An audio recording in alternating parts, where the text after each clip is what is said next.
the Pittsburgh Penguins look about as lifeless as you can look. That game was over basically before it even started, to use the old cliche. It was 6 goals in the first period for the Dallas Stars as they rout the Penguins 7-1.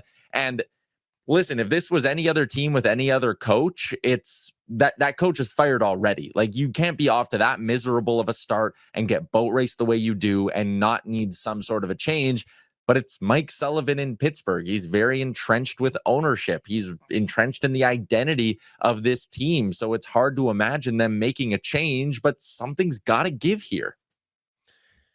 Yeah, something really does have to give. And I mean, it's funny because I went to turn that game on just to check in with it about, 3/4 through the first period. And I pulled up the NHL app and I thought I was like seeing things 6-0. Really? I'm like, okay, I'm going to watch the Flyers game. I'm going to watch the other games that are on.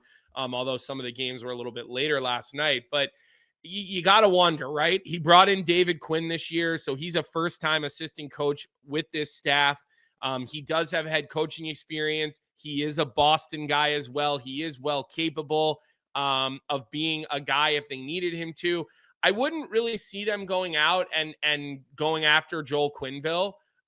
Maybe it's Todd McClellan. I don't know. But, I don't see Fenway Sports Group and everything that they're all about marrying with Joel Quenneville. It just doesn't make sense to me. My bigger issue here is Kyle Dubas. It really is. What is he doing with this team?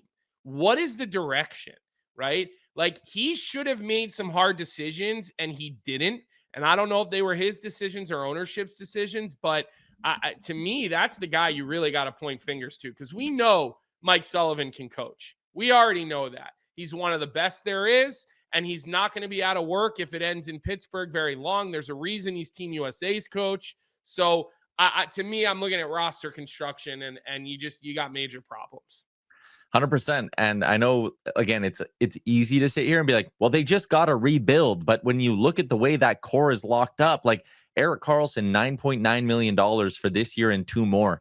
Unless you're keeping half, I can't imagine a contending team's going to be willing to step up and touch that. Chris Letang, $6.1 million, 3 more years after this. And you can see the way his production's fallen off. Evgeny Malkin, like, that's maybe the one guy who you'd be able to, if you kept half, Malkin at $3 million for this year and next, you're getting a haul for that guy. No doubt about it. Sidney Crosby has kind of been steadfast in saying he's not going anywhere, and he signed the extension. So you sit here and you go, well, they got to rebuild, but it's like, okay, you could maybe trade Malkin. Other than that, what are you going to do? Their pending UFAs stink. It's up front. It's Lars Eller, Anthony Beauvillier, Drew O'Connor, and Jesse Puljujarvi. On the blue line, it's Marcus Pettersson, Matt Grzelcyk, and Ryan Shea. Like, no one there is getting you a 3rd round pick, let alone a 2nd or a 1st round pick. Like, they're just screwed. They're pigeonholed into waiting out the next 3 seasons because Sid doesn't want to go anywhere, and they're not really going to get anything for anyone else unless they bite the bullet and trade Evgeny Malkin, who has a full no trade clause.